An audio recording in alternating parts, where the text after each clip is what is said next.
ಯಾವ ಸಾಲಕ್ಕೂ ನಾವು ಏನು ಒಟ್ಟ ಮನಸ್ಸು ನುಸುಳ್ಕೊಂಡಿರ್ರಿ. ಮನಸ್ಸು ನುಸುಕೊಂಡಿದ್ದ ಈ ಗಾಡಿ ಕಂತಿನ ಸಂಬಂಧ ರೀ. ಫೈನಾನ್ಸ್ ಕಿರುಕುಳಕ್ಕೆ ರೈತ ಆತ್ಮಹತ್ಯೆ, ಆಡಿಯೋ ಸಾಕ್ಷಿ ಬಯಲು, ಕುಟುಂಬದ ಕಣ್ಣೀರು. ಧಾರವಾಡದಲ್ಲಿ ರೈತನ ಆತ್ಮಹತ್ಯೆ ಪ್ರಕರಣಕ್ಕೆ ದೊಡ್ಡ ಟ್ವಿಸ್ಟ್ ಸಿಕ್ಕಿದೆ. ಬೆಳೆ ಸಾಲದ ಒತ್ತಡದಿಂದ ಆತ್ಮಹತ್ಯೆ ಮಾಡಿಕೊಂಡಿದ್ದಾನೆ ಅಂತ ಆರಂಭದಲ್ಲಿ ಕುಟುಂಬ ಭಾವಿಸಿತ್ತು. ಈಗ ಹೊಸ ಆಡಿಯೋ ಸಿಕ್ಕಿದ್ದು ಫೈನಾನ್ಸ್ ಸಿಬ್ಬಂದಿಯೇ ಕಿರುಕುಳ ನೀಡಿ ಆತ್ಮಹತ್ಯೆಗೆ ದೂಡಿದ್ದಾರೆಂಬ ಹೊಸ ಆರೋಪ ಕೇಳಿಬಂದಿದೆ. ರೈತ ಮಲ್ಲಿಕಾರ್ಜುನ್ ಶಿರಗುಪ್ಪಿ ಆತ್ಮಹತ್ಯೆ ಪ್ರಕರಣಕ್ಕೆ ದೊಡ್ಡ ಟ್ವಿಸ್ಟ್ ಸಿಕ್ಕಂತಾಗಿದೆ. ಸೆಪ್ಟೆಂಬರ್ 30ರಂದು ಹೆಬ್ಬಳ್ಳಿ ಗ್ರಾಮದ ಮನೆಯಲ್ಲಿ ನೇಣು ಬಿಗಿದು ಆತ್ಮಹತ್ಯೆ ಮಾಡಿಕೊಂಡಿದ್ದ ಮಲ್ಲಿಕಾರ್ಜುನ್ ಬೆಳೆ ಸಾಲದ ಒತ್ತಡವೇ ಕಾರಣ ಅಂತ ಕುಟುಂಬದವರು ಅಂದ್ಕೊಂಡಿದ್ರು. ಆದರೆ ಮೊಬೈಲ್ ಲಾಕ್ ಓಪನ್ ಮಾಡಿದ ನಂತರ ಅಸಲಿಯತ್ತು ಹೊರಬಂದಿದೆ. ಟಿವಿಎಸ್ ಕ್ರೆಡಿಟ್ ಫೈನಾನ್ಸ್ನಲ್ಲಿ ಬೈಕ್ ಸಾಲ ತೆಗೆದುಕೊಂಡಿದ್ದ ಮಲ್ಲಿಕಾರ್ಜುನ್ ಕಿಡ್ನಿ ಸಮಸ್ಯೆಯಿಂದಾಗಿ ಕಂತು ಪಾವತಿಸುವುದಕ್ಕೆ ಸಾಧ್ಯವಾಗಿರಲಿಲ್ಲ.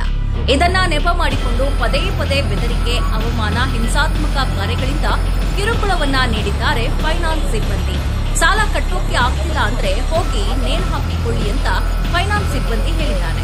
ನಮ್ಮ ಮ್ಯಾನೇಜರ್ ಹೆಸರನ್ನ ಬರೆದು ಸಾಯಿರಿ ಅಂತ ಆಡಿಯೋದಲ್ಲಿ ನೀಡಲಾಗಿದೆ.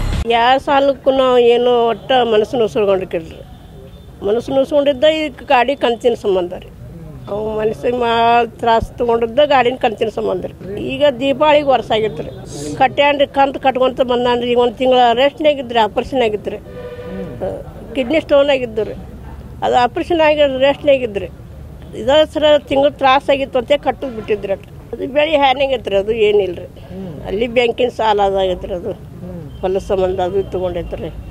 ಏನು ಗೊತ್ತಿಲ್ಲ ರೀ ಸರ್, ನಮಗೇನು ಗೊತ್ತಿಲ್ಲ ರೀ. ನಾವು ಅವತ್ತು ಮನ್ಯಾಗ ಇರಾಕಿಲ್ಲ ರೀ, ಯಾರು ಇರಾಕಿಲ್ಲ ರೀ. ನಾವು ಒಟ್ಟು ಊರಿಗೆ ಹೋಗಿದ್ದೀವಿ ರೀ.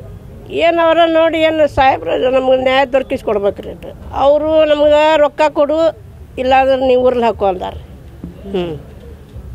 ಅವ್ರು ಮತ್ತು ಬಿಟ್ಟು ಕೇಳ್ಯಾರ್ರಿ, ಮತ್ತು ಹಿಂಗೆ ಅಂದಾರ್ರಿ. ಮತ್ತು ಇನ್ನೂ ಹಾಕ್ಕೊಂಡಿಲ್ಲ ನೀನು ಅಂದಾನ್ರಿ. ಅದ್ರ ಮಾತಿಗೆ ನನ್ನ ಮಗ ನೋಡಿ ಹಾಕೋತಾನಂತೆ ವಿಡಿಯೋ ಕಾಲ್ ಮಾಡಿ ಇಟ್ಟು ಊರ್ಲಿ ಹಾಕೊಂಡ್ರಿ. ನನ್ನ ಮಗ ಒಂದ ಮಗ ರೀ. ನಮ್ಮ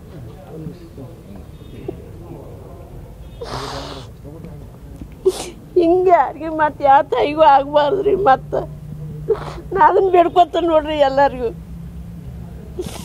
ಇನ್ನು ನೇಣು ಹಾಕೊಂಡಿಲ್ವಾ ನೀವು ಅಂತ ಪದೇ ಪದೇ ಕರೆ ಮಾಡಿ ಶಾಕ್ ಮಾಡುವ ವಾಯ್ಸ್ ಅದು. ಈ ಮಾತುಗಳನ್ನೆಲ್ಲ ಮೊಬೈಲ್ನಲ್ಲಿ ರೆಕಾರ್ಡ್ ಮಾಡಿಟ್ಟಿದ್ದ ಮಲ್ಲಿಕಾರ್ಜುನ್ ಕೊನೆಗೆ ವಿಡಿಯೋ ಕಾಲಲ್ಲೇ ಆತ್ಮಹತ್ಯೆ. ಮೊಬೈಲ್ನಲ್ಲಿರುವಂತಹ ಆಡಿಯೋ ಇದೀಗ ಕುಟುಂಬಸ್ಥರ ಕೈ ಸೇರಿದ್ದು ಪಕ್ಕಾ ಸಾಕ್ಷಿಯಾಗಿ ಮಾರ್ಪಟ್ಟಿದೆ. ಈಗಲೇ ನನಗೆ ಇದು ಮಾಹಿತಿ ಬಂದಿದೆ. ಮತ್ತು ಮೃತವರು ತಾಯಿನೂ ಇದ್ದಾರೆ, ಇಲ್ಲಿ ಜೊತೆಗೆ ತಂದೆನೂ ಇದ್ದಾರೆ. ನಾವು ಮೇಲ್ಗಡೆ ಹೋಗಿ ಅವರ ಜೊತೆ ಫಸ್ಟ್ ವಿಚಾರ ಮಾಡಿಸ್ತೀವಿ. ಮತ್ತು ಕಂಪ್ಲೇಂಟ್ ಕೊಟ್ಟಿದ್ದಾರೆ. ಅದು ಕಂಪ್ಲೇಂಟ್ ಮತ್ತೆ ನಮ್ಮ ವಿಚಾರ ಮಾಡಾದ್ಮೇಲೆ ಏನು ಕ್ರಮ ಬರುತ್ತೆ ಅದು ಸೂಕ್ತ ಕಾನೂನು ಕ್ರಮ ತಗೊಳ್ತೀವಿ. ಆಡಿಯೋ ಫಸ್ಟ್ ಪ್ರೈಮಾ ಫೇಸಿ ಕೇಳಿದ್ದೀನಿ ಮೇಲ್ನೋಟಕ್ಕೆ, ಬಟ್ ಅದು ಸ್ವಲ್ಪ ಡೀಪ್ ಆಗಿ ನೋಡ್ತೀನಿ. ಮತ್ತು ಆಡಿಯೋ ಬಿಟ್ಟು ಮತ್ತು ಕಂಪ್ಲೇಂಟ್ ನಮಗೆ ಈಗ ಕೊಟ್ಟಿದ್ದಾರೆ. ಸೊ ಅದೇ ಕಂಪ್ಲೇಂಟ್ ಮೇಲೆ ನಾವೇ ಕ್ರಮ ತಗೊಂಡು ಅದು ಆದಮೇಲೆ ಅದಕ್ಕೋಸ್ಕರ ನಮ್ಮದು ಭಾರತೀಯ ನ್ಯಾಯ ಸಂಹಿತಾದ್ದು ಸೆಕ್ಷನ್ ಇದೆ. ಮುಂಚೆ IPCಯಲ್ಲಿ 306 ಬಂದಿತ್ತು, ಅಬ್ಯಾಟ್ಮೆಂಟ್ ಟು ಸುಸೈಡ್. ಅದರ ಬಳಿ ಕೇಸ ಮಾಡಬಹುದು. ಎಸ್ಪಿ ಕಚೇರಿಗೆ ದೂರು ನೀಡಿರುವ ತಾಯಿ ಗಿರಿಜಾ, ನನ್ನ ಮಗನನ್ನ ಸಾಯಲು ಒತ್ತಾಯ ಮಾಡಿದ್ದಾರೆ, ಕಠಿಣ ಕ್ರಮ ತೆಗೆದುಕೊಳ್ಳಿ ಅಂತ ಬೇಡಿಕೆ ಇಟ್ಟಿದ್ದಾರೆ. ಏನಿಲ್ಲ, 30ನೇ ತಾರೀಕಿಗೆ ರೈತ ಆತ್ಮಹತ್ಯೆ ಅಂತೇಳಿ ಬಂತು. ಯಾಕಂದ್ರೆ ನಾವು ಅಲ್ಲಿ ಕರ್ನಾಟಕ ವಿಕಾಸ ಗ್ರಾಮೀಣ ಬ್ಯಾಂಕ್ ಸಿರ್ಕೊಳ್ಳೋದೊಳಗೆ ಅವ್ರ ಅಪ್ಪಾರು ಲೋನ್ ಮಾಡಿದ್ರು. ಆ ಲೋನಿನ ಸಂಬಂಧ ಮ್ಯಾನೇಜರ್ ಫೋನ್ ಹಚ್ತಿದ್ರಂತ ಅವ್ರ ಅಪ್ಪರಿಗೆ ಫೋನ್ ಹಚ್ಚಕತ್ತ, ಇಲ್ಲಪ್ಪ ನಿಂದ್ರದನ್ನು ಸಾಲ ಹರ್ಕೋಬೇಕಪ್ಪ ಅಂತಂದಾಗ, ಆಯ್ತಪ್ಪ ಮುಟ್ಸೋನಂತ ಇಬ್ಬರು ಕೂಡ ಮಾಡಿ ಮುಟ್ಸೋಣಪ್ಪ ಅಂತ ಹೇಳಿದ್ನಂತ. ಆ ಪ್ರಕಾರ ನನಗೂ ಕೂಡ ಮೆಸೇಜ್ ಮಾಡಿದ, ನಾ ಹಿಂಗೆ ಸಾಲ ಐತಿ, ಏನು ಭಾಳ ಕಿರಿಕಿರು ಆಗತ್ತೈತಿ ಅಂತಂದಾಗ ನಾನು ಬೆಂಗಳೂರಾಗಿದ್ದೆ.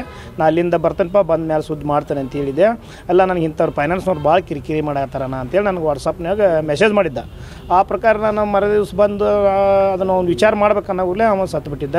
ಅದಕ್ಕೋಸ್ಕರ ನಾನು ಏನು ಫೈನಾನ್ಸ್ ಐತಲ್ಲ, TVS ಕ್ರೆಡಿಟ್ ಫೈನಾನ್ಸ್ ಮ್ಯಾನೇಜರ್ ಆಯಿತು ಮತ್ತು ಗುರು ಹಿರೇಮಠ ಮತ್ತು ಬಸವರಾಜ್ ಮ್ಯಾನೇಜರ್, ಇವರಿಬ್ಬರು ಕಿರುಕುಳದಿಂದ ಮಲ್ಲಿಕಾರ್ಜುನ ಶಿರಗುಪ್ಪಿ ಅವರು ಆತ್ಮಹತ್ಯೆ ಮಾಡ್ಕೊಂಡಿದ್ದಾರೆ. ಆತ್ಮಹತ್ಯೆಗೆ ಮಾಡ್ಕೊಳ್ಳೋಕೆ ಮುಖ್ಯ ಕಾರಣ ಅಂತಂದ್ರೆ ಗುರು ಹಿರೇಮಠ ಮತ್ತು ಬಸವರಾಜ್ ಮ್ಯಾನೇಜರ್. ಆಮೇಲೆ ಅವ್ರು ಏನು ಕೇಳ್ತಾರಂತಂದ್ರೆ, ಇಲ್ಲ ನೀನು ಕಂತು ಕಟ್ಟು, ಇಲ್ಲಾಂದ್ರೆ ನೀನು ಊರ್ಲಿ ಹಾಕೋಬೇಕು, ಇದು. ಆಮೇಲೆ ಇಲ್ಲ ನೀವು ಊರ್ಲಿ ಹಾಕ್ಕೊಂಡಿಲ್ಲನ ಅಂತೇಳಿ ಮತ್ತೊಮ್ಮೆ 2 ಸರಿಗೆ ಅವ್ರಿಗೆ ಫೋನ್ ಹಚ್ಚಿ ಕ್ಯಾಸ್ ಅವ್ರು ಕಿರುಕುಳ ಮಾಡಿದ್ದ. ಅದನ್ನು ಅವ್ನ ಫೋನ್ಯಾಗ ಅದನ್ನು ಲೈವ್ ಇಟ್ಕೊಂಡು ಕ್ಯಾಸ್ ಅದನ್ನು ಆತ್ಮಹತ್ಯೆ ಮಾಡ್ಕೊಂಡ. ಅದನ್ನು ನಮ್ಗೆ ವಿಡಿಯೋ ಸಿಕ್ತು ಮತ್ತು ಅದನ್ನು ಇವತ್ತು SP ಸಾಹೇಬ್ರಿಗೆ ನಾನು ಮನವಿ ಮಾಡ್ಕೊತಾ ಇದ್ದೇನೆ. ಕಣ್ಣೀರಿನಲ್ಲಿ ನ್ಯಾಯಕ್ಕಾಗಿ ಮನವಿ ಮಾಡಿದ್ದಾರೆ ಮಲ್ಲಿಕಾರ್ಜುನನ ತಾಯಿ ಘಟನೆ ಧಾರವಾಡ ಗ್ರಾಮೀಣ ಪೊಲೀಸ್ ಠಾಣಾ ವ್ಯಾಪ್ತಿಯಲ್ಲಿ ನಡೆದಿದೆ. ಶ್ರೀನಿಧಿ ನ್ಯೂಸ್, ಧಾರವಾಡ.